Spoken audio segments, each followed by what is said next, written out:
जी, तो मैं ये कह रहा था कि ब्रांच से हमारे दो चैप्टर अक्सर ईयर में हमारे पास बन जाते हैं। दो क्वेश्चन, सॉरी, 40 नंबर का, यानी कि पेपर हमारा वहीं से कवर हो जाता है। अच्छा, जब दो सवाल जिस ईयर में आते हैं तो वहां आप देखेंगे, फर्स्ट क्वेश्चन जो होगा वो एंट्री बेस होगा, जिसमें बहुत सारी एंट्रीज होंगी, और रीवैल्यूएशन, सॉरी, अपना ओवर वैल्यूएशन होगा, अलाउंस फॉर ओवर वैल्यूएशन की बात करेगा, अबव कॉस्ट की बात करेगा। और जस्ट आपको एंट्रीज बनानी होंगी, और एक आखिर में कंप्यूटेशन बनाना होगा अलाउंस फॉर ओवर वैल्यूएशन का। वो एंट्रीज जो है वो रेसिप्रोकल भी दे सकता है, मतलब दोनों बुक्स में मांग सकता है आपसे कि क्या ब्रांच में भी बनाए, हेड ऑफिस में भी बनाए। और दूसरा क्वेश्चन अगर उसी ईयर में आ गया है ब्रांच का, तो यकीनन वो आपसे नॉर्मली इनकम स्टेटमेंट मांगता है। अच्छा, इनकम स्टेटमेंट नॉर्मली वो जो है वो मांगता है कॉन्सोलिडेटेड। अच्छा, कॉन्सोलिडेटेड का मतलब होता है कंबाइंड, यानी कि जब हेड ऑफिस अपनी बुक में बैठ के इनकम स्टेटमेंट बनाएगा, ब्रांच की इंफॉर्मेशन और अपनी इंफॉर्मेशन के साथ मिलाकर एक ही इनकम स्टेटमेंट बनाएगा, उसे हम कंसोलिडेटेड इनकम स्टेटमेंट कहते हैं। तो आज भी हमने ऐसा एक सवाल उठाया हुआ है जिसके अंदर एक इनकम स्टेटमेंट बनानी है कंसोलिडेटेड, और इसमें कुछ कॉन्सेप्ट भी सीखेंगे कि जब head office consolidated income statement बनाता है तो वो किन चीज़ों का ख्याल रखता है, राइट, कि किस चीज़ों को सामने रख के वो इनकम स्टेटमेंट बनाता है। देखिए, इनकम स्टेटमेंट का कॉन्सेप्ट सबको आता है यकीनन। अभी पार्ट टू में भी आपने देखा होगा, पार्ट वन में तो बहुत ही पढ़ा था आप लोगों ने इनकम स्टेटमेंट। वही सेल से शुरू करके cost of goods sold, something expenses, other income, वही चारों पांचों चीज़ें हम इन्वॉल्व करेंगे। लेकिन यहाँ बात हो रही है कंसोलिडेटेड की, यानी कि कंबाइंड बनाएंगे हम लोग। अच्छा, इसके लिए थोड़ा सा सवाल को रीड कर लें आप लोग अपने, अगर चाहें तो उस पर देख लें, अपना ग्रुप में जाके देख लें, अपना क्वेश्चन को देख लें जूम करके। मैं पढ़ रहा हूँ। सवाल कुछ ये है, the following are the selected data taken from Khadi fabric limited and its Jamjama branch on December 31st 2018. Head office sent goods to branch at 20% above cost। सही जी, अबव कॉस्ट का कॉन्सेप्ट तो बहुत अच्छी तरह से आपसे क्लियर हो गया था। तो जो खादी खाड़ी है, जो कंपनी है, वो जमजोआ ब्रांच को अपनी गुड्स भेजती है, यानी कि कपड़ा ही बेचती होगी, और हमेशा उस पर 20% अबव कॉस्ट रखती है। अब देखिए, सिलेक्टेड डेटा इस वजह से कहा गया है यहाँ पे क्योंकि इन्होंने हमें रिक्वायर्ड में सिर्फ इनकम स्टेटमेंट मांगी है कंसोलिडेटेड, तो वो इनकम स्टेटमेंट से रिगार्डिंग ही इंफॉर्मेशन दी गई है।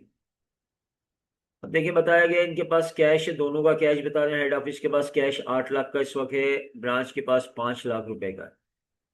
फर्नीचर जो कि परचेज किया गया था 1 अक्टूबर 2018 को, ये डेट बड़ी इंपॉर्टेंट है, जरा ध्यान में रखिएगा।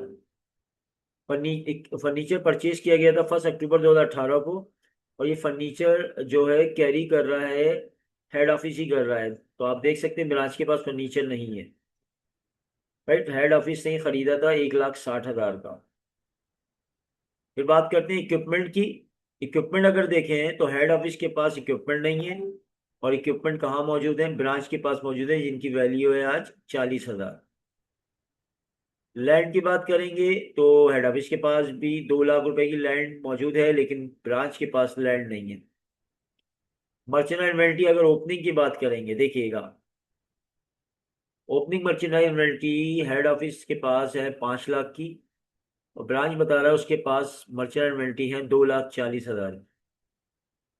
उसके बाद सेल्स की बात की जा रही है, तो दोनों अपनी सेल्स की इंफॉर्मेशन दे रहे हैं। हेड ऑफिस बता रहा है मेरी इस साल की सेल जो है वो 14,40,000 की है, और ब्रांच की सेल अगर देखें तो वो है 7 लाख की।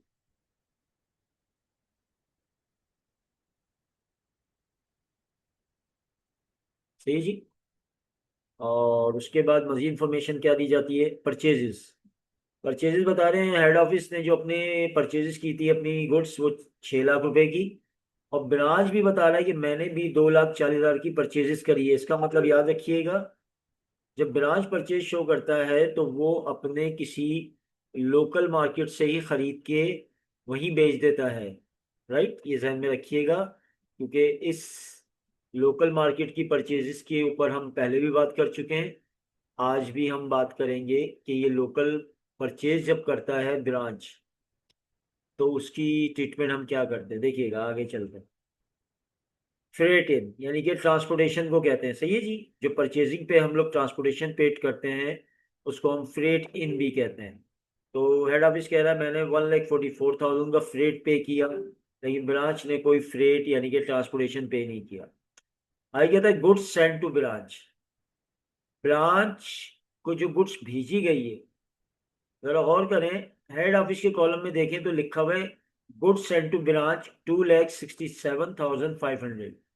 यानी कि ब्रांच से जो गुड्स जा रही है हेड ऑफिस दिखा रहा है वो ही गुड्स, अगली लाइन में लिखा हुआ है goods receive from head office, और वो ही गुड्स ब्रांच जो है वो रिसीव कर रहा है, तो अब उसके कॉलम में दिखेगी 3,21,000। अब देखिए हेड ऑफिस अपने पास से जो मर्चेंडाइज या गुड्स भेज रहा है वो उसकी वैल्यू है 2,67,500, लेकिन जब वो ब्रांच में पहुंची तो ब्रांच के पास जो बिल आया उस गुड्स का, वो आया 3,21,000। रेस्टोरेंट बताइएगा ये क्या वजह है कि ब्रांच के पास वो गुड्स महंगी पहुंची, क्या वजह है, जरा बताइएगा, जवाब दीजिएगा। ब्रांच को वही गुड्स जो है वो 3,21 की पड़ी है, उसके बाद जब बिल आया। जी इसकी रीजन बताएंगे। जी हाँ बिल्कुल सही है, अबव कॉस्ट, सही, बिल्कुल सही कहा। लेकिन हम ऊपर पढ़ चुके हैं हेड ऑफिस जो है वो ब्रांच को 20% अबव कॉस्ट के पास ऐड कर कर भेज रहा है। इस वजह से जो भी गुड्स हेड ऑफिस से ब्रांच को जाएंगी वो हमेशा हाई प्राइस पे आपको दिखेंगी। वजह क्या होगी उसमें, उसमें अबव कॉस्ट लगा होगा। अच्छा चलो, आखिर में रेंट एक्सपेंस के बारे में बात कर रहे हैं, रेंट एक्सपेंस दोनों दिखा रहे हैं। हेड ऑफिस कह रहा है मेरा रेंट इस साल का 32,000 है, और वो कहता है 34,000। और अदर ऑपरेटिंग एक्सपेंस भी कुछ एक्स्ट्रा भी हुए हैं, हेड ऑफिस के तो हुए 240, लेकिन ब्रांच में कोई अदर एक्सपेंसेस नहीं है। और रिक्वायर्ड अगर आप लोग देखें दिख रहा है उसमें लिखा हुआ है consolidated income statement of head office and branch for the year ended December 31st. Show your computation income statement of branch and office overvaluation adjustment at the year end. सही ना, हमने एक कंप्यूटेशन भी दिखाना है जिसमें अलाउंस फॉर ओवरवेल्यूएशन की adjustment करके दिखाना है। अच्छा सर देखिएगा स्टूडेंट, अब हम बाकायदा दो तीन बातें यहाँ पे पहले नोट कीजिएगा, फिर हम आगे सवाल को लेके चलते हैं। देखिएगा पहला क्वेश्चन ये है,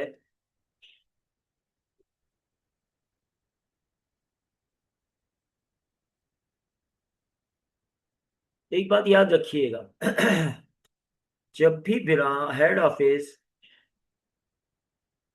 कॉन्सोलिडेटेड इनकम स्टेटमेंट बनाएगा,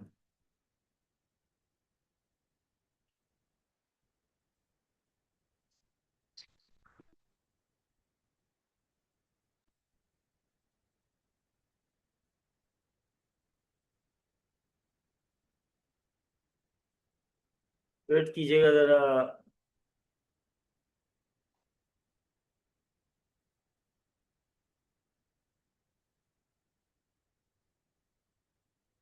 जी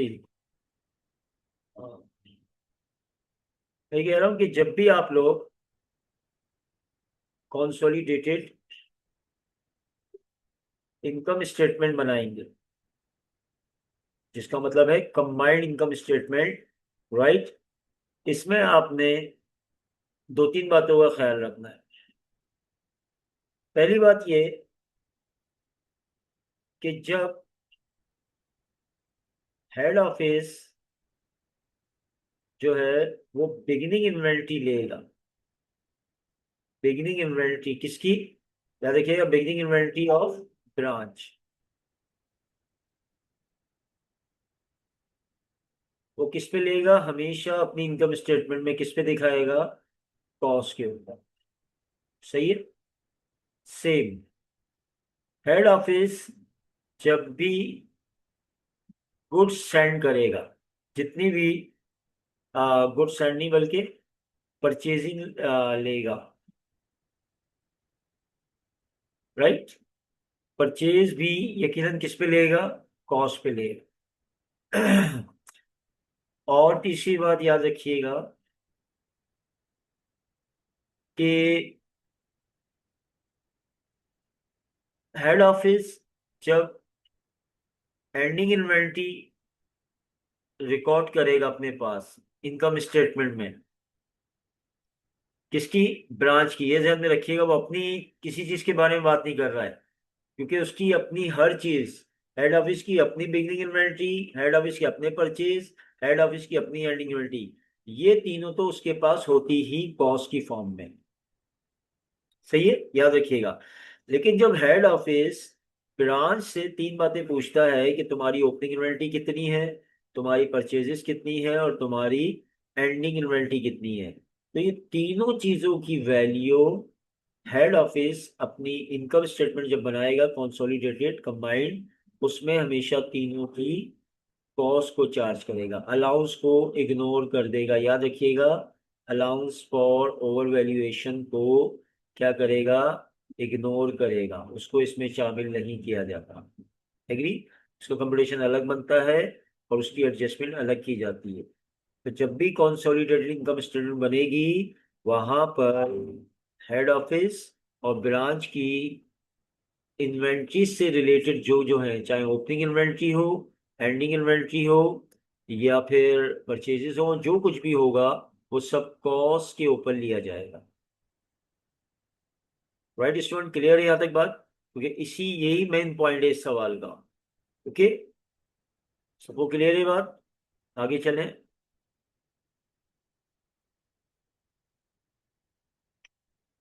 अच्छा जनाब, देखिएगा, अब मैं बाकायदा एक दो तीन चीजें पहले कंप्यूटेशन बना लूँ पहले, फिर मैं आपको आगे लेके चलते हैं, जरा एक मिनट रुकिएगा।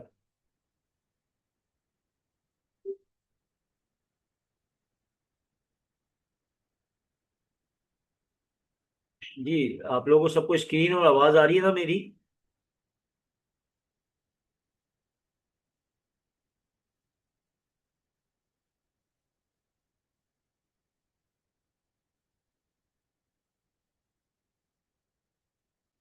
अच्छा जी, एक सेकंड रुकिएगा।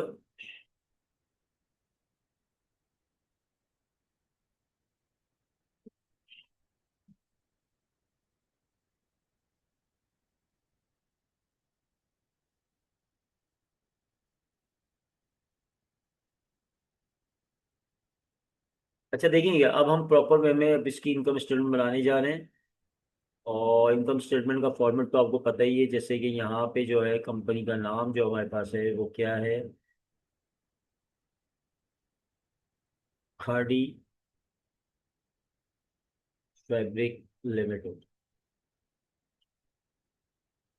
और जो हम चीज़ बना रहे हैं उसका नाम है consolidated income statement.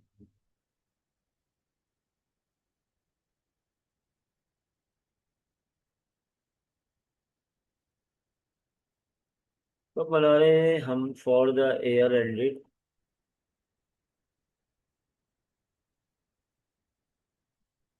December 31st। Year कौन सा मेंशन है, जरा देखिएगा इसमें। हाँ, 2018,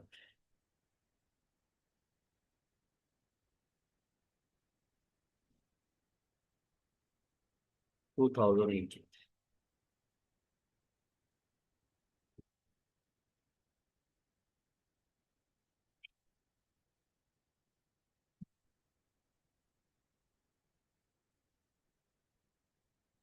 देखिए, इसको थोड़ा फॉर्मेट में बनाइएगा, थोड़ा तरीके से बनाइएगा।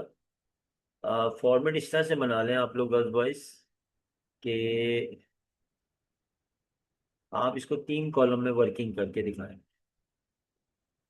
सही जी।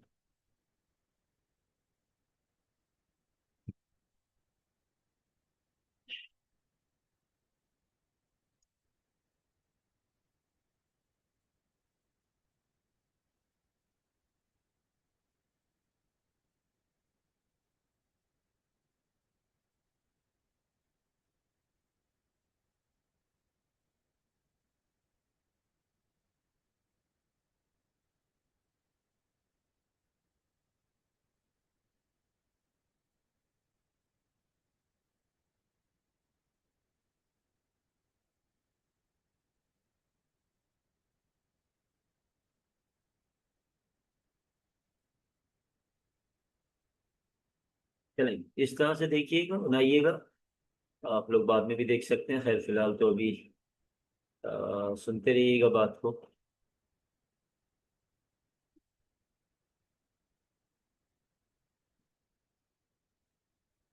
अच्छा जी, देखिए यहाँ पे हम लिखना चाहे तो लिख सकते हैं, इधर हम पार्टिकुलर्स होंगे, मतलब जो इनकम स्टेटमेंट के पार्टिकुलर्स होते हैं वो भी हम शो कर सकते हैं। एक सेकंड, कौन सा होगा?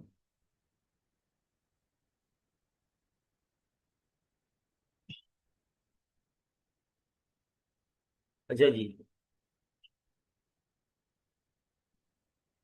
ये पर्टिकुलर्स आ गए आपके, राइट। हम पहले कॉलम को जो है वो हेड ऑफिस का नाम दे देते हैं, यहाँ पे हेड ऑफिस की जो है वो डिटेल होगी। यहाँ हमारे पास ब्रांच की डिटेल होगी। ओके। और तीसरे कॉलम को हम कह देंगे कंसोलिडेटेड इनकम स्टेटमेंट।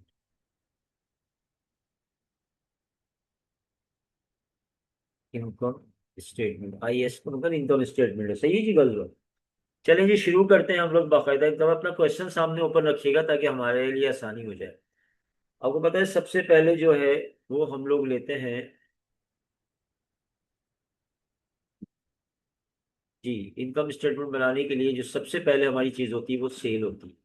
याद रखिएगा, बार बार एक बात बता चुका हूँ, कॉन्सोलिडेटेड है इसका मतलब है आपने हर चीज कंबाइंड लेनी है।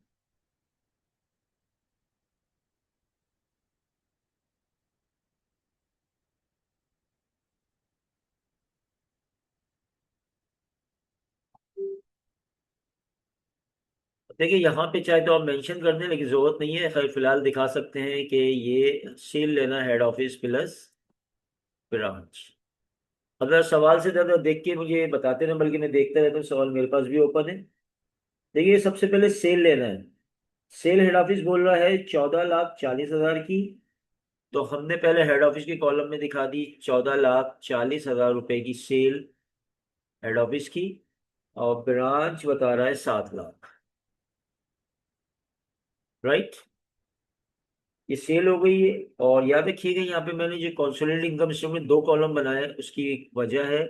वजह यह है कि मैं इस कॉलम में, जिसको मैं कॉलम नंबर 1 कह दूंगा या इसको 2 कह दें आप लोग, 1 में मैं सेल की इंफॉर्मेशन दिखाऊंगा, प्रॉफिट की दिखाऊंगा, और उसका जो साथ में कॉस्ट ऑफ गुड्स सोल्ड निकलेगा वो सब मेरे कॉलम नंबर 1 में निकलेगा। अच्छा देखिए, अब क्या करना है, दोनों की सेल को मैं प्लस कर लेता हूँ, तो मेरे पास जो टोटल सेल आ जाती है कंबाइंड होके कंसोलिडेटेड होके, वो कितनी आ जाती है स्टूडेंट? वो आ जाती है 21,40,000, राइट। ये मेरी टोटल सेल आ गई। सेल में से आप लोगों को पता है वही पुराना काम है, क्या लेस करते हैं? Cost of goods sold.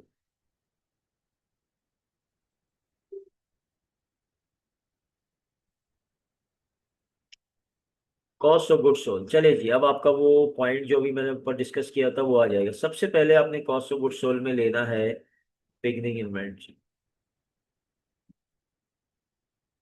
अब आप देखिएगा बिगनिंग इन्वेंट्री मैं यहाँ पर कैलकुलेट करके लिख रहा हूँ, आप लोग मुझे बताइएगा कि ये बात आप लोगों को समझ में आई या नहीं आई।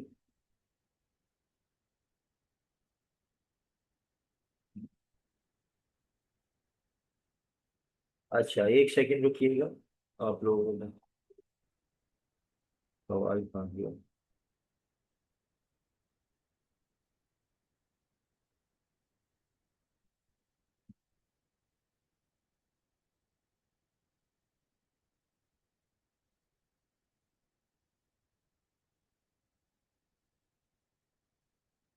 जी जनाब, देखिएगा सवाल में आपके पास मैंने देखा तो बिगनिंग इन्वेंट्री जो आ रही है हेड ऑफिस और ब्रांच की, तो देखें आप सवाल में देखें, हेड ऑफिस की बिगनिंग इन्वेंट्री जो है वो है 5 लाख।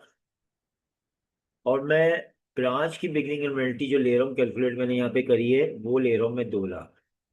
और ये दोनों मिला के बिगनिंग इन्वेंट्री मिला के मैं इस कॉलम में रखूंगा, दोनों मिला के 7 लाख।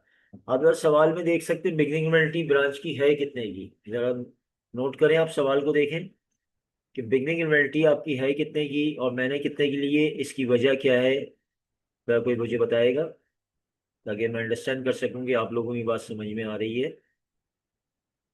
देखिए अगर आप सवाल में देखें तो बिगनिंग इन्वेंट्री ब्रांच की है वो 2,40,000 की। जबकि मैंने ब्रांच की बिगनिंग इन्वेंटरी जो ली है वो 2 लाख शो करी है अपने पास। इसकी वजह क्या है, अभी वजह मैंने ऊपर भी बताई थी आप लोगों को। जी, क्या वजह हो सकती है इसकी, मैंने क्यों रिकॉर्ड करी है 2 लाख की? अच्छा, हेड ऑफिस तो अपनी मर्चेंडाइज जो वो बिगनिंग इन्वेंटरी शो करेगा वो कॉस्ट ही होती है, मैंने बताया था आपको। हेड ऑफिस की अपनी तमाम गुड्स, चाहे वो ओपनिंग हो, एंडिंग हो, परचेजेस हो, वो सब की सब कॉस्ट पे होती हैं। हमने अगेन बताया, अगेन क्या बताऊं, ये बता रहा हूँ कि हेड ऑफिस जब भी कंसोलिडेटेड इनकम स्टेटमेंट बनाएगा तो ब्रांच से जो इंफॉर्मेशन आएगी रिगार्डिंग मर्चेंडाइज, राइट। अब वो 3 बातें आ सकती हैं। देखें, यहाँ 3 बातें मैंने मेंशन करी हुई हैं, अगर आपको दिख रही हैं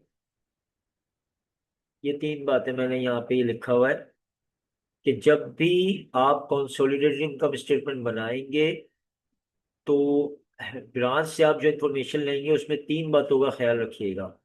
हेड ऑफिस जब भी ब्रांच की बिगनिंग इन्वेंटरी मालूम करेगा तो अपने पास कंसोलिडेटेड इनकम स्टेटमेंट में बिगनिंग इन्वेंटरी को कॉस्ट पे रिकॉर्ड करेगा, परचेजेस भी कॉस्ट पे रिकॉर्ड करेगा। और जब एंडिंग इन्वेंटरी पूछेगा ब्रांच से तो वो भी कॉस्ट पे रिकॉर्ड करेगा, कहाँ पे, इनकम स्टेटमेंट। एग्री? तो यही वजह है स्टूडेंट कि हम यहाँ पर अगर देखें तो मैं ज़रा थोड़ी सी वर्किंग भी एक्स्ट्रा कर रहा हूँ आपके लिए कि मैं कॉस्ट निकालता हूँ। किसकी कॉस्ट निकालता हूँ? Cost of beginning merchandise. कैसे निकालूंगा? देखिए, बिगिनिंग में इन्वेंटरी जो ब्रांच शो कर रहा है वो शो कर रहा है 2,40,000 की। एग्री? सवाल में इन्होंने बताया हुआ है कि 20% अबव कॉस्ट है। अगर मैंने 20% 2018 का अबव कॉस्ट बताया हुआ है और पिछले ईयर का नहीं बताया, तो हम ये अज्यूम कर लेते हैं कि पिछले साल भी हमारा 20% ही अबव कॉस्ट चल रहा होगा। एग्री? तो जो बिगिनिंग इन्वेंटरी 240 की है ये भी अबव कॉस्ट के साथ है, तो मुझे इसकी कॉस्ट निकालना है। कॉस्ट निकालने के लिए आपको पता है क्या करना है, 100 से मल्टीप्लाई करना है और 120 से डिवाइड करें तो आपके पास आंसर आ जाएगा। बिगिनिंग इन्वेंटरी की कॉस्ट कितनी? 2 लाख। यही 2 लाख रुपए मैंने ऊपर शो कर दी है। सबसे पहले आपने देखें, बिगिनिंग इन्वेंटरी हमने ले ली किसकी? ब्रांच की। और हेड ऑफिस की 5 लाख, राइट। और ब्रांच की ले ली 2 लाख, ये टोटल आ गई 7 लाख। आगे चलते हैं। बिगिनिंग इन्वेंटरी के बाद हम इसके अंदर ऐड करते हैं, क्या ऐड करते हैं? परचेजेस। जी, प्लस करते हैं परचेजेस। अगर आप देखिएगा परचेजेस, अगर आप लोग देखिएगा, हमारे हेड ऑफिस बोल रहे हैं कि मैंने जो मर्चेंडाइज परचेज करी है वो 6 लाख की। और ब्रांच बोल रहा है परचेजेस मेरी जो है वो 240 की हैं। और देखिए मैं यहाँ कितनी ले रहा हूँ, 240 कह रहा है, मैं 240 ही ले रहा हूँ।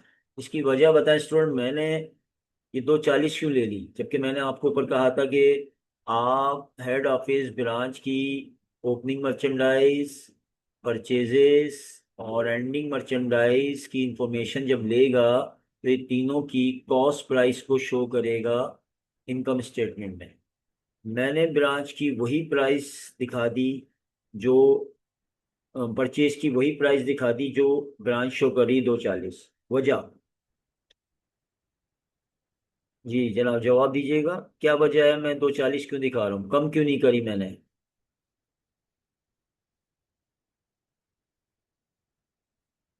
जवाब दिया करें, जल्दी जल्दी दिया करें स्टूडेंट।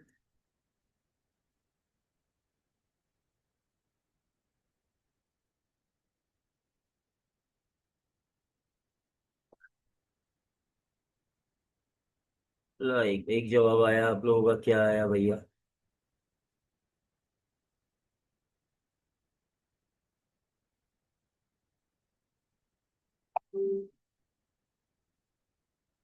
नहीं पता? एक सवाल और, किसी को कोई आइडिया है?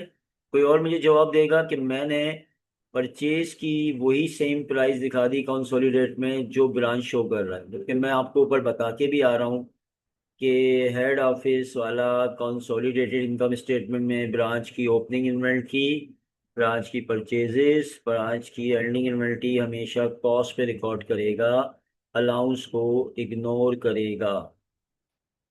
But why? Head office branch की परचेजेस की वैल्यू क्यों कम नहीं कर रहा? क्यों मैंने 240 की वैल्यू को 240 ही रखा है? अभी एक और सवाल आया, एक और भी रिप्लाई आया, क्या आया, आप कह रही हैं इसकी कॉस्ट यही होगी। चले, सही है, शाबाश, सही जवाब दिया आपने। बिल्कुल। देखिए, जब वो परचेज की वैल्यू मुझे बता रहा है कि मैंने इतने का माल खरीदा इस साल, परचेजिंग करी है 240, आपको शुरू से बताया है भाई कि ब्रांच के पास थोड़ी राइट है उसके ऊपर अलाउंस लगाने का। वो किस बात पे लगाएगा? वो हिडन प्रॉफिट थोड़ी छुपाएगा उसके ऊपर। तो जो कॉस्ट वो परचेज की बताएगा, जब भी परचेज की वैल्यू ब्रांच बताएगा कि मेरी पूरे साल की परचेजिंग ये है मर्चेंडाइज की, तो वो ही याद रखिएगा कॉस्ट होती है, उसमें कोई अलाउंस नहीं होता। इस वजह से हमने ब्रांच की परचेज की वैल्यू को एज इट इज उठा लिया। सही है गर्ल्स बॉयज? बात समझ में आ गई होगी आपको। Thank you. तो हमारे पास टोटल जो परचेजेज आ गई, देखिएगा, 6 6 2 8, 8,40,000 रुपए की हमारे पास परचेजेज आ गई। परचेजेज में क्या ऐड करते हैं वो आप लोगों को पता है, फ्रेट यानी कि ट्रांसपोर्टेशन, फ्रेट इन। देखिएगा, फ्रेट इन दोनों पे कर रहे हैं, एक पे कर रहे हैं? आई थिंक एक ही पे कर रहे हैं। कौन पे कर रहे हैं? हेड ऑफिस पे कर रहा है 1,44,000। रेस्टोरेंट देखिएगा, फ्रेट हम हमेशा परचेज में ऐड करते हैं, तो 1,44,000 रुपए की इसके फ्रेट है, हेड ऑफिस के फ्रेट नहीं है, तो ये टोटल आ जाएंगे 1,44,000। राइट। अच्छा जी, थोड़ा सा और इसको बड़ा कर लेते हैं।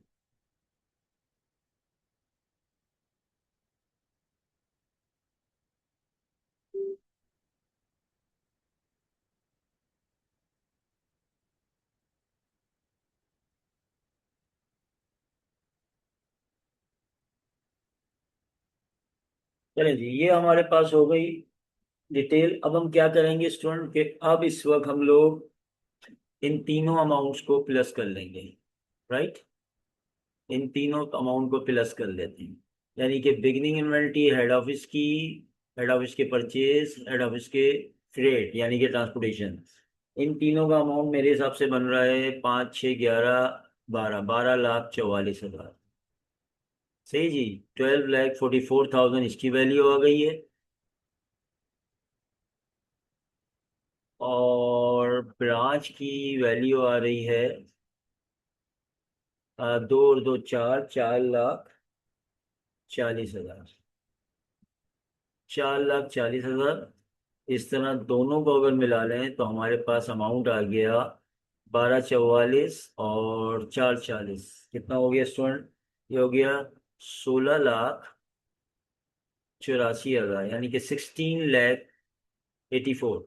जरा मुझे बताइएगा, जवाब दीजिएगा स्टूडेंट मुझे, ये जो अमाउंट निकला हुआ है, ये चाहे ये हेड ऑफिस का है, राइट, ध्यान में रखिएगा, ये हेड ऑफिस का, ये ब्रांच का, और ये कंबाइंड यानी कंसोलिडेट, इस तीनों अमाउंट को हम क्या नाम देंगे? जरा मुझे जवाब दीजिएगा। इसको आप लोगों को याद है कि इस अमाउंट को हम क्या नाम देंगे? जरा बताइएगा प्लीज।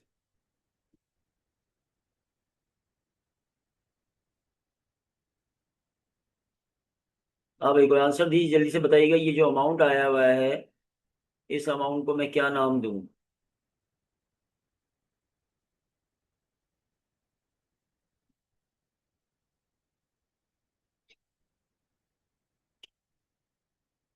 याद नहीं है क्या आप लोगों को? बताएं।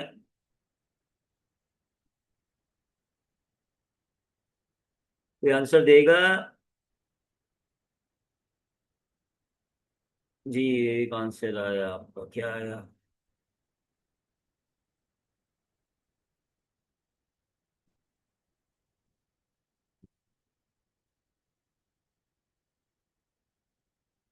अबव ना? अच्छा,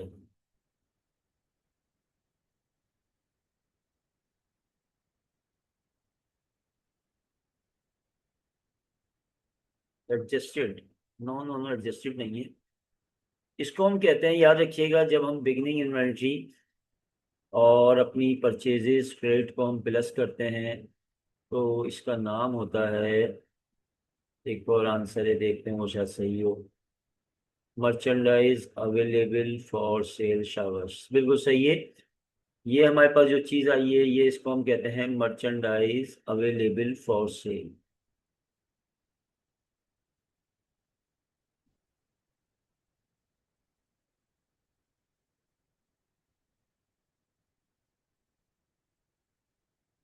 सही, यानी कि तीनों की आ गई है। ये हेड ऑफिस की अवेलेबल फॉर सेल है, ये ब्रांच की, और ये कंबाइंड की आ गई। अवेलेबल फॉर सेल में से स्टूडेंट हम लेस करते हैं एंडिंग स्टॉक या एंडिंग मर्चेंडाइज। Ending merchandise. अब जरा सवाल में अगर आप लोग दोबारा जाइएगा, सवाल में अगर आप देखें, ये मैं पढ़ रहा हूँ, अगर आप एडजस्टमेंट डेटा देखें तो एडजस्टमेंट डेटा में हमें बता रहा है, सवाल में जरा एक सेकंड। जी, एडजस्टमेंट डेटा का पहला रिक्वायर्ड देखिएगा, एडिशनल डेटा दिया हुआ है नीचे। Inventory on December 31st 2018 eight head office ₹1,50,000, right. यानी कि 31 दिसंबर को हेड ऑफिस की एंडिंग इन्वेंट्री जो है वो है ₹1,50,000 की। ठीक है। ओके। And branch ₹54,000। ब्रांच बोल रहा है मेरे पास जो एंडिंग इन्वेंट्री है 54,000, including ₹18,000 from local purchase, right. अब जरा देखिएगा कि मैं अमाउंट रखूंगा कि हेड ऑफिस अपने पास एंडिंग इन्वेंट्री कंबाइंड कैसे लेगा, जरा गौर कीजिएगा।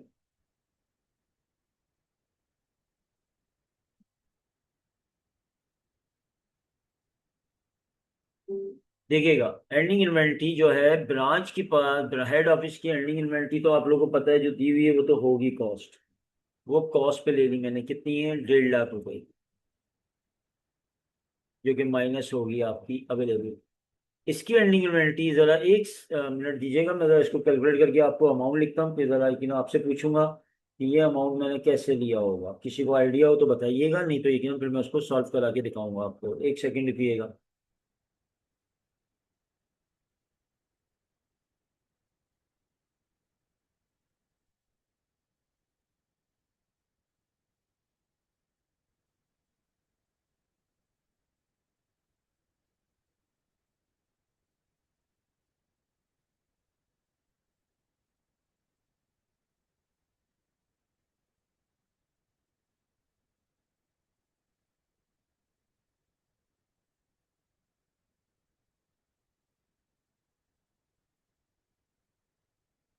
ये जनाब हमारे पास जो एंडिंग इन्वेंट्री में ब्रांच की लूंगा वो लूंगा 48,000। अगर आप देखें ब्रांच अपनी एंडिंग इन्वेंट्री कितनी शो कर रहा है स्टूडेंट, वो शो कर रहा है 54,000, बट मैं यहाँ पे रिकॉर्ड कर रहा हूँ 48,000। मुझे बताएं इसकी वजह किसी को समझ में आ रही है, मैंने 48,000 क्यों ली गई है, राइट। इस तरह से दोनों की मर्चेंडाइज इन्वेंट्री को प्लस कर लूंगा, एंडिंग को कंसोलिडेट में हम लोग लिख देंगे। कितनी हो जाएगी, 48,150 हो जाएगी, ₹1,98,000 की एंडिंग इन्वेंट्री, राइट। चलें खैर, ये सवाल का जवाब दें मुझे कि मैंने एंडिंग इन्वेंट्री ब्रांच की 48,000 क्यों चार्ज करी, कैसे चार्ज करी, इधर आइडिया दीजिएगा, नहीं तो फिर मैं इसको एक्सप्लेन करता हूँ आप लोगों को। जी, आइडिया है किसी को, जल्दी बताया करें, जवाब दिया करें।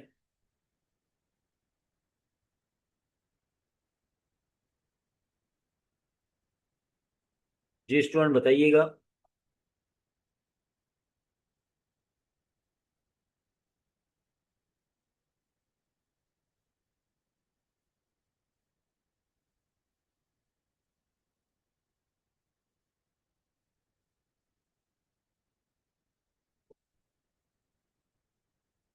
ये किसी को आइडिया हो रहा है ये 48,000 कैसे आएगी, तो फिर मैं कैलकुलेट करके बताऊँ आप लोगों को। 54,000 की अबव कॉस्ट लेंगे और 18,000 प्लस कर देंगे। इसकी कॉस्ट ली है, नहीं कॉस्ट तो ली है, लेकिन तरीका क्या है देखें, और थोड़ा सा जो आपने पहले वाला रिप्लाई किया है कि 54,000 लेंगे और 18,000 ऐड कर देंगे, नहीं, थोड़ी सी डिफरेंट बात है, ज़रा सुनिएगा। देखिए मैं यहाँ पर एंडिंग इन्वेंट्री की बात कर रहा हूँ, मैं कॉस्ट निकाल रहा हूँ, cost of ending inventory. Ending inventory किसकी एंडिंग इन्वेंट्री निकाल रहा हूँ? ब्रांच की। देखिए तरीका क्या है, ब्रांच ने बोला यार मेरे पास जो मेरी एंडिंग इन्वेंट्री बची है 54,000।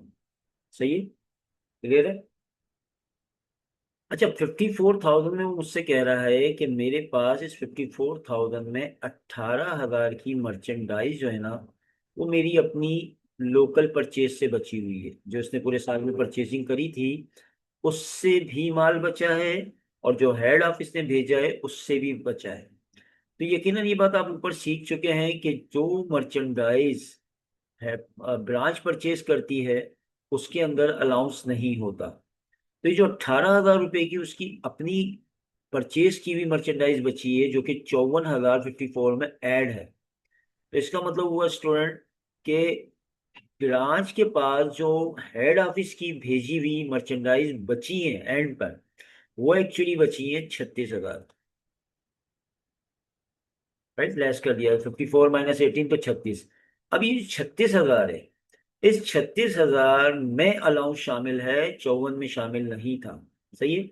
इसका मतलब है मुझे 36,000 रुपए में से अलाउंस माइनस करके क्या करना है स्टूडेंट, मुझे निकालना है इसकी कॉस्ट। अगर मैं 36,000 रुपए की कॉस्ट निकालूं, इसको कैलकुलेट करें वो 20% अब कॉस्ट के साथ, तो मेरे पास कॉस्ट निकालने का वही फॉर्मूला 100/120। तो देखिए मैंने कैलकुलेट किया तो यहाँ पे मेरे पास कॉस्ट आ रही है 30,000। तो 30,000 एंडिंग इन्वेंट्री की मर्चेंट इन्वेंट्री एंडिंग जो है जो मेरी बची हुई हेड ऑफिस की वो 30,000 की कॉस्ट की है। प्लस कर दें अब दोबारा से 18,000 जो उसका अपना माल बचा है, क्योंकि वो भी कॉस्ट पे ही है, उसमें अलाउंस नहीं होगा। तो इस तरीके से हमने ब्रांच की एंडिंग इन्वेंट्री की कॉस्ट निकाली 48,000, यही हमने ऊपर शो करी। सही है स्टूडेंट, यहाँ तक क्लियर हो गई? अब क्लियर हो गया, बात समझ में आ गई कैलकुलेशन ये? अगेन अगेन देख लें ये, अगेन देख लें ये कैलकुलेशन आप लोगों को समझ में आ गई? क्लियर है सबको? चलेंगे,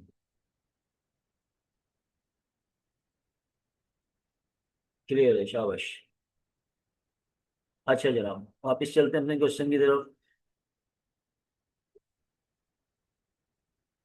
अच्छा जनाब ये देखिएगा, जब हम लोग मर्चेंडाइज अवेलेबल फॉर सेल में से उसकी एंडिंग इन्वेंटरी लेस करते हैं, चाहे वो हेड ऑफिस की हो, ब्रांच की हो या कंसोलिडेटेड, तो बेसिकली हमारे पास जो लेस करके चीज आती है उससे हम कहते हैं, क्या कहते हैं?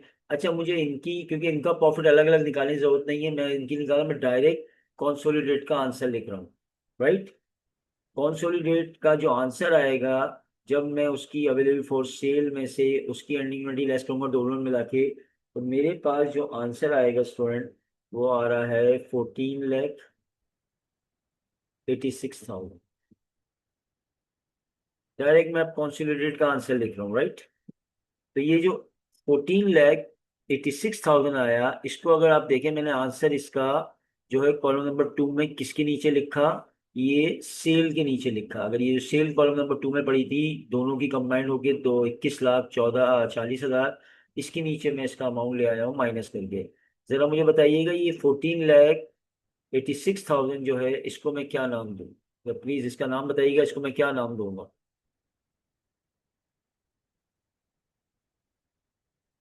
जल्दी बताइएगा। 14,86,000 जो आपको दिख रहा है ये बेसिकली क्या निकला है? ये कंबाइंड निकला है दोनों का, है रविश ब्रांच, लेकिन इसका नाम क्या देंगे अब इसको?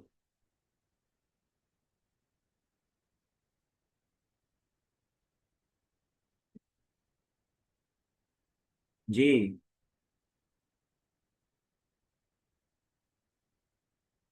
राइट, आपका आंसर इसका रिप्लाई आया है COGS। सही है जी, कॉस्ट ऑफ गुड्स सोल्ड। बिल्कुल सही है, ये जो हमारा अमाउंट निकला है स्टूडेंट ये हमारा निकला है कॉस्ट ऑफ गुड्स सोल्ड।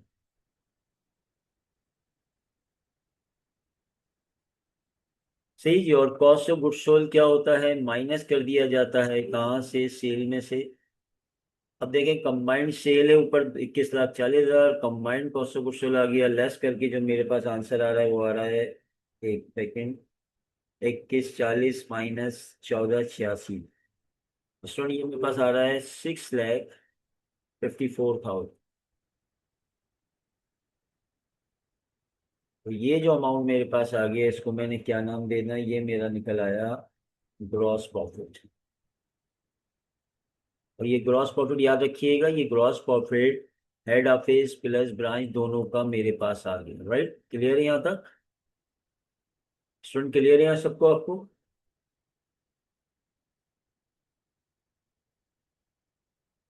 चलें जी, ग्रॉस प्रॉफिट आने के बाद हमने जो है लास्ट काम करना है,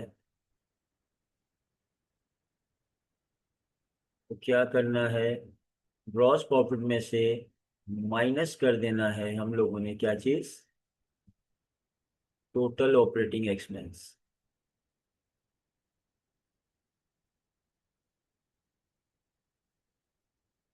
चलिए जी, ऑपरेटिंग एक्सपेंस देने चल रहा हूँ। पहले मैं दोनों की अलग अलग भी दिखाऊंगा कॉलम में, और उनको कंबाइन करके मैं कॉलम नंबर 1 में दिखाऊंगा, फिर उनका सम मैं कॉलम नंबर 2 में ले जाऊंगा।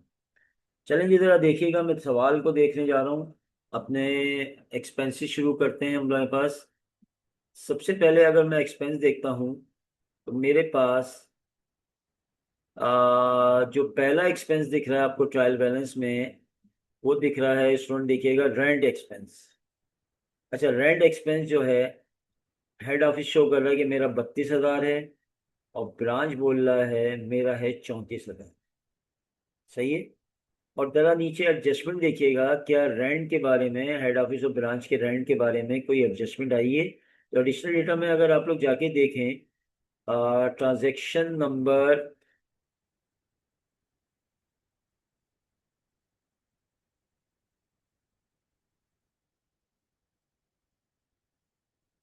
जी, नंबर, ट्रांजैक्शन नंबर 3 पढ़िएगा पहले। देखिए 3 में लिखा हुआ है एडिशनल डेटा में, हेड ऑफिस एक्रूड रेंट 4,000, और 4 में लिखा है ब्रांच प्रीपेड रेंट 10,000। सही है जी, तो ध्यान में रखिएगा। तो इसका मतलब है मैं सबसे पहले जब रेंट एक्सपेंस लूंगा, यहाँ पे जब मेरा पहला एक्सपेंस चार्ज होगा जिसका नाम है रेंट एक्सपेंस, तो हम कैसे चार्ज करेंगे?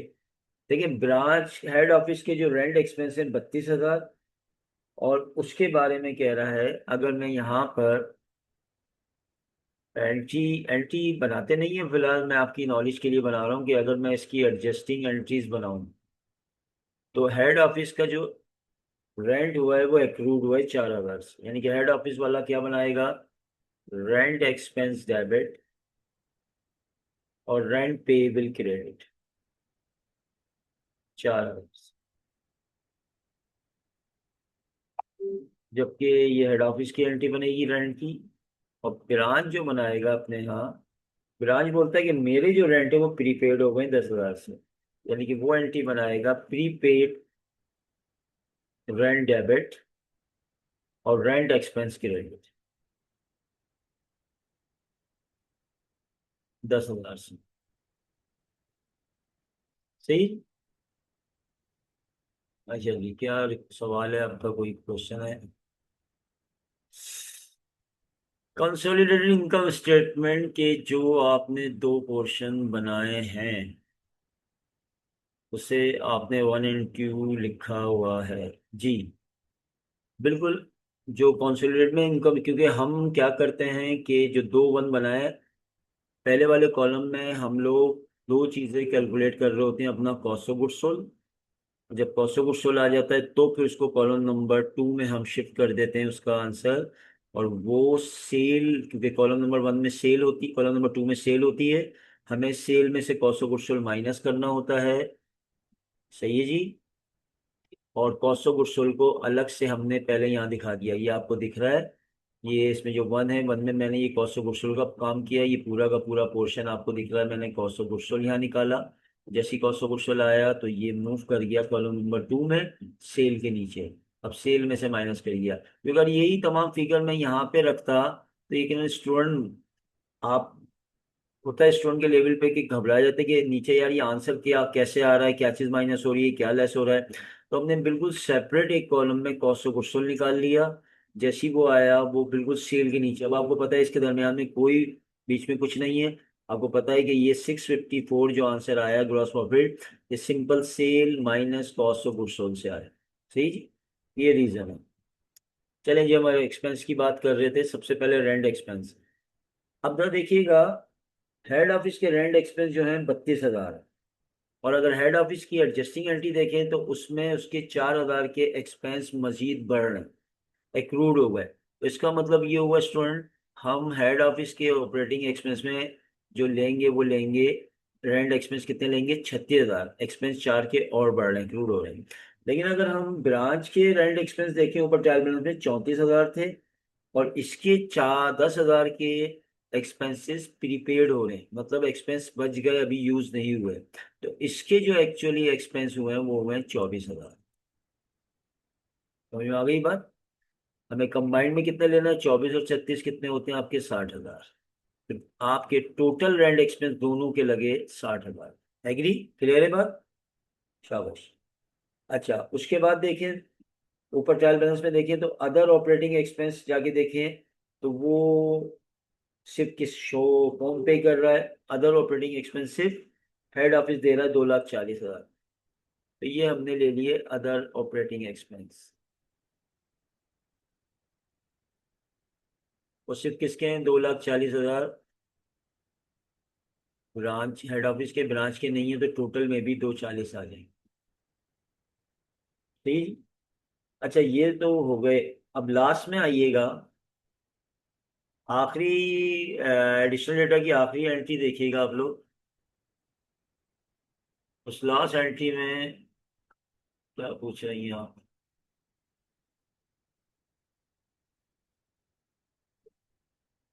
रेंट एक्सपेंस रिपीट कीजिएगा, कर देते हैं, कोई इशू नहीं है। देखिए, रेंट एक्सपेंस के बारे में कह रहा था कि हेड ऑफिस, हेड ऑफिस के रेंट एक्सपेंस जो हो रहे हैं 32,000 शो हो रहे हैं, आप देख सकते हैं सवाल में 32,000 दिखा रहे हैं। और जब मैंने नीचे एंट्री बनाई तो हेड ऑफिस की एंट्री आप देख सकते हैं एक्रूड हो गई थी, जिसमें रेंट एक्सपेंस मजीद 4 के हमारे बढ़ रहे, डेबिट में आ रहे हैं, बढ़ रहे हैं। इसका मतलब हुआ कि हमारे टोटल जो हेड ऑफिस के एक्चुअल जो इस साल के एक्सपेंस हुए हैं वो हुए हैं 36,000 के, वो 36,000 दिखाएंगे हम। जबकि ब्रांच अपने एक्सपेंसेस दिखा रहा था, रेंट एक्सपेंस वो दिखा रहा था आई थिंक कितने, 34,000, 34, 34,000 रुपये दिखा रहा था। लेकिन जब उसकी एडजस्टमेंट देखी एंड पर तो पता चला, ब्रांच ने बताया भाई मेरे पास अभी भी रेंट जो है वो अभी भी प्रीपेड बचा हुआ है, 10,000 का बच गया, यानी कि मैं खर्च नहीं कर पाया हूँ। तो एक्चुअल हम निकालते हैं तो इसका तो 10,000 रुपये हमारे एक्सपेंस कम हो गए, वो बच गए, तो हमने उसमें से माइनस कर दिया। तो फिर ब्रांच के एक्चुअल या एडजस्टेड एक्सपेंसेस क्या, रेंट एक्सपेंस के 24 और इसके 36, तो इन्हीं दोनों को मैंने 24 और 36 को ऐड किया, तो टोटल आ गया 60। क्लियर है। उसके बाद हमने ऑपरेटिंग एक्सपेंस अदर ले लिए, वो एक ही के दे ले लिए। और देखिए अब लास्ट ट्रांजेक्शन देखिएगा, कहता है कि depreciation on the fix assets charge at 15% per annum. तो कह रहा है भैया जितने भी आपको इस सवाल में वो फिक्स असेट दिख रहे हैं उन सब के ऊपर डेप्रिसिएशन लगा दो, और सबका सालाना होगा 15%।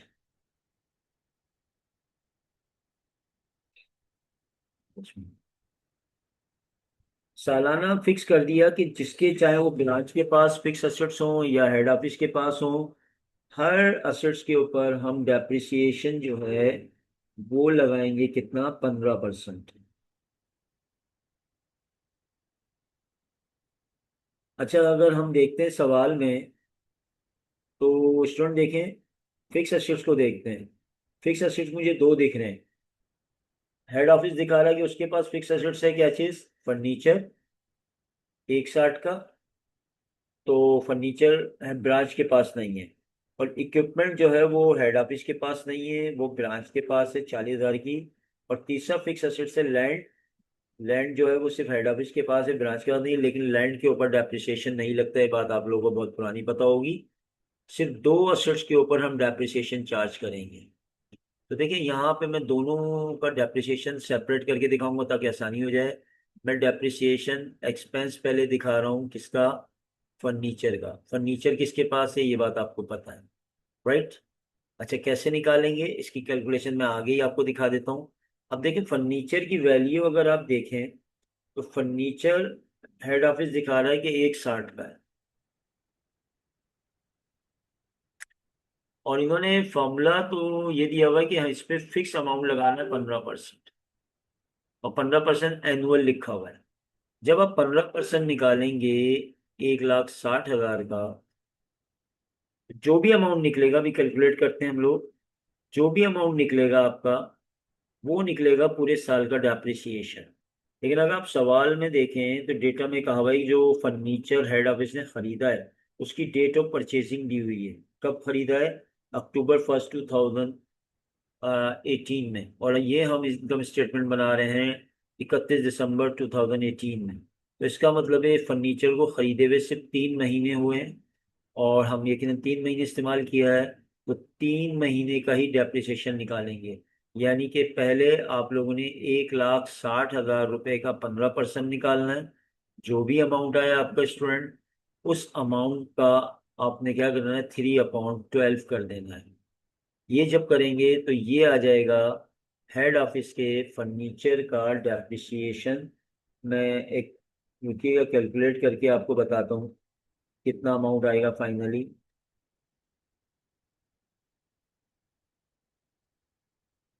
जी ये मेरे पास आ रहा है कैलकुलेट करके 6,000। अच्छा जी, 6,000 शाबाश, हाँ मैंने भी यही किया, सही है। 6,000 आ गया, राइट। तो 6,000 मैंने हेड ऑफिस में रख दिया। ओके, 6,000 रुपये ऑफिस में रख दिया, और ये 6,000 रुपये कंसोलिडेटमेंट में चाहे तो ऐड करके दिखा दूं, लेकिन चलो मैं इसको अलग अलग दिखा रहा हूँ क्योंकि दो अलग अलग हुए हैं। ये आ गया। और दूसरा डेप्रिसिएशन जो है वो मैं निकालूंगा, किसका निकालूंगा स्टूडेंट? वो निकालूंगा इक्विपमेंट जो कि हेड ऑफिस के पास है, तो सॉरी ब्रांच के पास।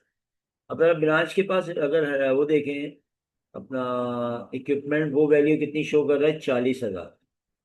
इसका मतलब ये हुआ कि ब्रांच के जो इक्विपमेंट है 40,000, उसके ऊपर भी 15% लगाने की उन्होंने यूनिफॉर्म रेट दे दिया है, यानी कॉमन रेट दे दिया है। चाहे कोई भी हो, ब्रांच हो हेड ऑफिस हो, उनके फिक्स एसेट्स के ऊपर डेप्रिसिएशन 15% लगेगा। इसका भी हम 15% निकालेंगे सीधा सीधा, राइट। अच्छा जरा एक चीज सुनिएगा, इसका 15% निकालने के बाद जो अमाउंट निकलेगा, 15% निकलता है 40,000 का, 10% 4 और आधा 6, इसका भी इत्तेफाक से 6,000 निकलता है। तो ये स्टूडेंट, अच्छा ये 6,000 मैंने लिया है, यहाँ पे कोई महीने कुछ शो नहीं करेंगे, 3/12 यानी कि 6/12, 9/12। इसकी वजह क्या है? जबकि मैंने यहाँ पर फर्नीचर के लिए जब डेप्रिसिएशन 15% निकाला तो मजीद 3 महीने का निकाल के दिखाया, बट मैं यहाँ सिर्फ 15% डायरेक्टली ले रहा हूँ और लिख रहा हूँ। जिस स्टूडेंट को मुझे वजह बताएगा मैंने ऐसा क्यों किया है, जी प्लीज कोई रिस्पॉन्स देगा। ये 6,000 मैंने क्यों लिया है इक्विपमेंट का डेप्रिसिएशन? अच्छा जी आंसर आया एक का, क्या कह रहे हैं आप? आप कह रहे हैं कि डेट मेंशन नहीं है, सही है, अच्छी बात है, यही बात मुझे ही बतानी थी। जब आपकी किसी फिक्स एसेट्स की डेट मेंशन ना हो खरीदने की यानी कि परचेजिंग की, तो फिर वहाँ पे एज्यूम ये किया जाता है कि वो फर्नीचर या वो फिक्स एसेट्स आपने पूरा साल इस्तेमाल किया है, राइट। इसी वजह से देखें आपका ये फर्नीचर की डेट मेंशन थी, अक्टूबर में खरीदा है, तो हमें बिल्कुल क्लियर पता था 3 महीने ही चला है, तो 3 महीने निकाला। बट इक्विपमेंट के साथ ऐसी कोई डेट मेंशन नहीं है, तो इसका मतलब है इस इक्विपमेंट को हमने पूरे साल इस्तेमाल किया है, और पूरे साल का डेप्रिसिएशन 15% निकला 6,000। तो यकीनन स्टूडेंट 6 और 6 12, 6 इसका भी दो कंबाइंड हो गया। इस तरीके से हमारे पास अब क्या करेंगे स्टूडेंट, हम लोग टोटल एक्सपेंडिचर को प्लस करेंगे। अब देखिए 3 तरह के एक्सपेंडिचर हमारे पास आ चुके हैं, जरा आपके सामने मौजूद हैं, देख सकते हैं आप लोग। 60,000 रुपये जो है वो रेंट एक्सपेंस दोनों का मिला के आ रहा है। 2,40,000 रुपये हमारे पास ऑपरेटिंग एक्सपेंस आ रहे हैं, दोनों के मिला के। 6 और 6 12 मिला के दोनों के डेप्रिसिएशन एक्सपेंस आ रहे हैं। अगर मैं इन चारों अमाउंट को प्लस करूं तो इनका अमाउंट बनता है मेरे पास 3,12,000। सही स्टूडेंट, ये मेरे पास आ गया 3,12,000। अभी 3,12,000 का आंसर मैंने देखे कहाँ लिखा, फिर कॉलम नंबर 1 में लिखा, राइट। और ये मुझे माइनस करना, और इसको मैं नाम क्या दूंगा, total operating expense, total operating expense. और इस टोटल ऑपरेटिंग एक्सपेंस को सिंपली मैं अपने ग्रॉस प्रॉफिट में से, यानी कि 654 से माइनस कर दूंगा। माइनस करके मेरे पास आंसर आ रहा है ये 654 माइनस 312, 342, 342। स्टूडेंट ये है मेरे पास, क्या निकल आया, इसको मैं कहूँगा सिंपली नेट प्रॉफिट। ठीक, ये मेरा निकल आया नेट प्रॉफिट। ये तो नेट प्रॉफिट निकल आया। अच्छा, ये वो नेट प्रॉफिट है जो बिल्कुल कॉस्ट बेस पर है। इसमें हेड ऑफिस का भी प्रॉफिट शामिल है नेट, और ब्रांच का भी शामिल है। इस पूरी इनकम स्टेटमेंट में कहीं पे भी अलाउंस का कोई तस्करा नहीं है, वो मेरा एक हिडन प्रॉफिट अलग ही है। सही है स्टूडेंट।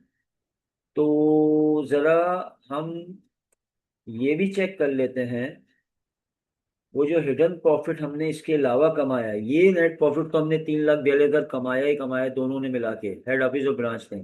लेकिन जो हेड ऑफिस ने ब्रांच में आ, पे जो 20% अबव रखा था, वो हमने कितना कमाया वो भी हम चेक कर लेते हैं एक कंप्यूटेशन बना के, राइट, ताकि हमें पता हो कि हमारे पास टोटल जो है, टोटल हमने प्रॉफिट कितना कमाया ब्रांच से। तो हम एक छोटा सा कंप्यूटेशन अलग से बना लेते हैं यहाँ पे, computation of adjusted allowance for over valuation. सही जी। उसके लिए मैंने आपको बताया था क्या करेंगे, वही कॉलम बना लें, पार्टिकुलर्स का कॉलम बना लें, राइट। बिल्ड प्राइस का बना लें आप, और कॉस्ट प्राइस का बना लें, और आखिर में अलाउंस फॉर ओवर वैल्यूएशन का बना लें। अच्छा देखिएगा, चलिए निकल लेते हैं। अच्छा जी, क्या सवाल आ गया आपका।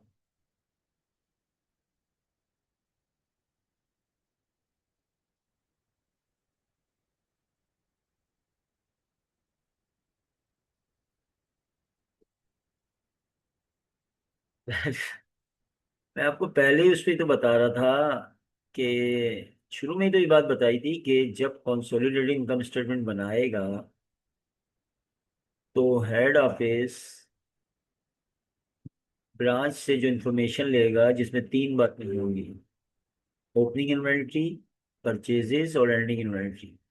ये तीनों चीजें जो है वो हेड ऑफिस अपने पास कॉस्ट पे शो करेगा, और उसकी कैलकुलेशन मैंने अभी आपको दिखाई है। देखें, ये मैं आपको बना रहा हूँ, ये मैंने कॉस्ट निकाली, इसमें भी तो यूज किया मैंने, कॉस्ट निकाली, बिगनिंग इन्वेंटरी कैसे निकाली, ब्रांच शो कर रहा था 240, मैंने उसकी कॉस्ट निकाली 2 लाख।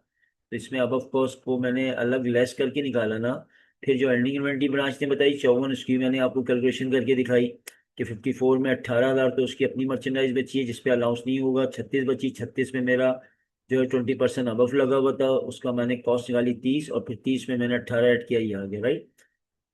कि तो यहाँ पे भी मैंने 20% अबव कॉस्ट जो थी वो यहाँ पे शो करी थी। अब मैं फाइनली वो अलाउंस निकाल रहा हूँ जो इस साल मैंने ब्रांच से कमाया है। तो सबसे पहले आप लेते हैं बिगनिंग इन्वेंट्री, किसकी, ब्रांच की। ये बात हमें ऊपर ही पता है कि बिगनिंग इन्वेंट्री ब्रांच शो कर रहा था 240 की। हम कुछ कैलकुलेशन ऑलरेडी कर चुके हैं तो हमें जरूरत नहीं है रिपीट करने की। तो 240 ओपनिंग इन्वेंट्री है, हम उसकी कॉस्ट निकाल चुके थे ओपनिंग इन्वेंट्री की 2 लाख। तो इस ओपनिंग इन्वेंट्री में अलाउंस कितना शामिल था, 40,000। इसमें क्या ऐड कर देते हैं स्टूडेंट, इसमें हम ऐड कर देते हैं गुड्स सेंड टू पर ब्रांच, जितनी भी गुड्स हमने ब्रांच को पूरे साल में भेजी है, सेंड टू ब्रांच। अब देखिए, अगर आप सवाल में जाएं दोबारा, तो सवाल में मैं पढ़ूंगा, अगर आप लोग क्वेश्चन देखें तो आपको दिखेगा। डेटा देखिएगा अपना। डेटा में लिखा हुआ है कि goods send to branch. Head office बोल रहा है मैं 267,500 का माल भेज रहा हूँ। जब हेड ऑफिस अपने पास शो कर रहा है, उस गुड्स की जो भेज रहा है वो कॉस्ट में शो करेगा।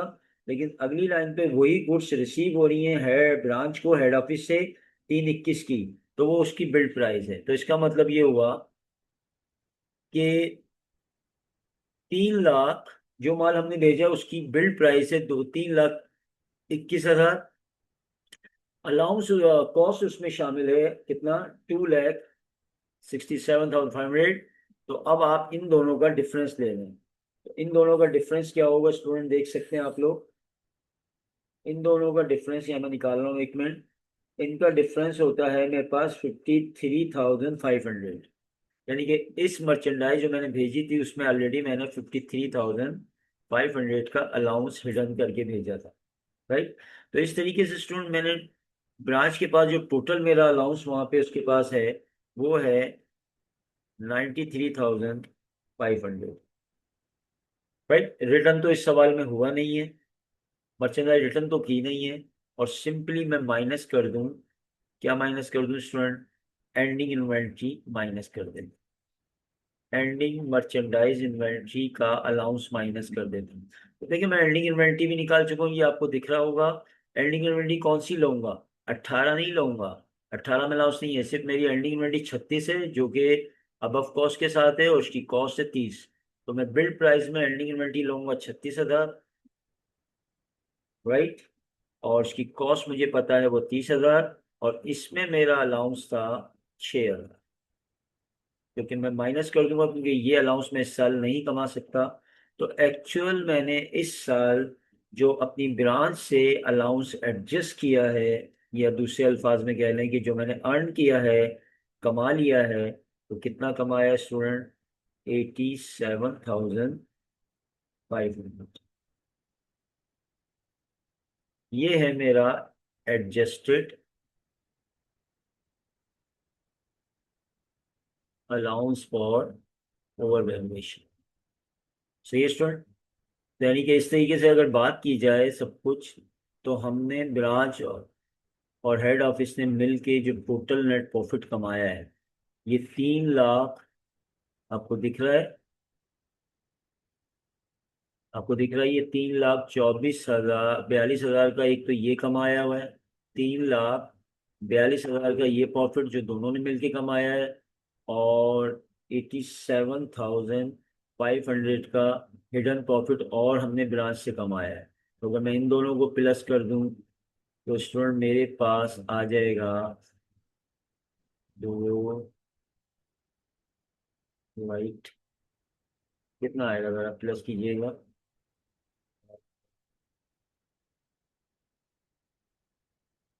देख लीजिएगा जो भी वो अमाउंट मुझे कैलकुलेशन। 0, 0, 5, 9, 12 429,500। ठीक है जी। यानी कि हमने ओवरऑल इस साल जो है जो प्रॉफिट कमाया है ब्रांच के साथ मिलके वो 429,500 कमाया है। ये हमारा फाइनल आंसर था। और बस यही इनकम स्टेटमेंट बनानी थी, इसमें कोई एंट्री एंट्रीज बनानी थी, बाकी एडजस्टेड मैंने कंप्यूटेशन बना दिया, बाकी कैलकुलेशन आपको दिखा दी है। तो इस तरह से ये सवाल कंप्लीट हो गया। इस तरह के सवाल बहुत आपको मिलेंगे, ज़्यादातर आपको उस ईयर में मिलेंगे जिस ईयर में आपके पास 2 ब्रांच के क्वेश्चन आएंगे, जिसमें एक सवाल जो होगा वो एंट्री बेस होगा और एक सवाल जो होगा इनकम स्टेटमेंट बेस होगा। इनकम स्टेटमेंट वो सिंगल की भी पूछ सकता है, या तो सिर्फ हेड ऑफिस की पूछे या सिर्फ ब्रांच की पूछे। तो आप लोगों को कॉन्सेप्ट तो समझ में आ गया है। अगर सिंगल पूछेगा तो ये सिंगल सिर्फ हेड ऑफिस की डेटा लेके इनकम स्टेटमेंट बना दिएगा। ब्रांच की पूछेगा तो ब्रांच में बना दिएगा, ब्रांच की चीज़ें ले लिएगा। और कॉन्सोलिडेटेड क्योंकि थोड़ी सी डिफरेंट होती है वो मैंने बता दिया आज, वो आप लोग इस तरह से बना लीजिएगा जो आपके सामने। Right student. ओके। इस तरीके से आज की क्लास को हम वाइंड अप कर रहे हैं। आप बताइएगा, मैं 5 मिनट हूँ। देखिए ये क्वेश्चन बिल्कुल लाजमी आता है। ये क्वेश्चन मैं ये नहीं कह रहा हूँ कि ये कंसोलिडेट का सवाल लाजमी आएगा। मैं कह रहा हूँ ब्रांच का चैप्टर हर हाल में दो आ जाते हैं, अक्सर ईयर में दो क्वेश्चन आ जाते हैं। एक तो लाजमी 100% आता है, और किसी किसी ईयर में ये दो सवाल भी आ गए हैं 40 नंबर का। सही स्टूडेंट। चलें जी, 5 मिनट है मेरे पास, बताइएगा कोई क्वेश्चन आप लोगों ने पूरे सवाल में से कुछ पूछना है, कुछ चीज़ रिपीट करना है तो मैं बात करूँ, अदरवाइज इजाज़त दीजिए मुझे।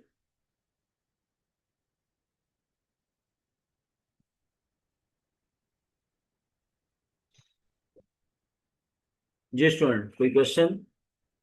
वाइंड अप करें क्लास को। और आप लोग एनी टाइम मुझसे व्हाट्सएप पे रब्ता कर सकते हैं, कोई भी प्रॉब्लम हो, कोई भी प्रॉब्लम, इवन मुझसे कॉस्टिंग में भी कोई बात प्रॉब्लम हो तो डिस्कस कर सकते हैं। मैं कॉस्टिंग भी आपके साथ डिस्कस कर लूँगा, कोई इशू नहीं है। हुज़ैफा के पास थोड़ा टाइम का शायद इशू हो रहा है, तो मैं देख लूँगा, कोई मसला नहीं है। वो भी माशाल्लाह बिज़ी हैं, मैं भी बिज़ी हूँ काफ़ी, लेकिन हम दोनों ही यकीनन आपको पता है अकाउंट्स के टीचर हैं, तो कोई इशू नहीं है। आप लोग एनी टाइम हमसे रब्ता कर सकते हो, मुझसे कॉस्टिंग एडवांस कुछ भी कोई प्रॉब्लम हो आप लोग डिस्कस कर सकते हैं हमें व्हाट्सएप पे मुझसे, सही ना? इंशाल्लाह एज सुन एज पॉसिबल मैं आपको आंसर दे दिया करूँ। जज़ाकल्लाह, इजाज़त है, खुदा हाफिज़।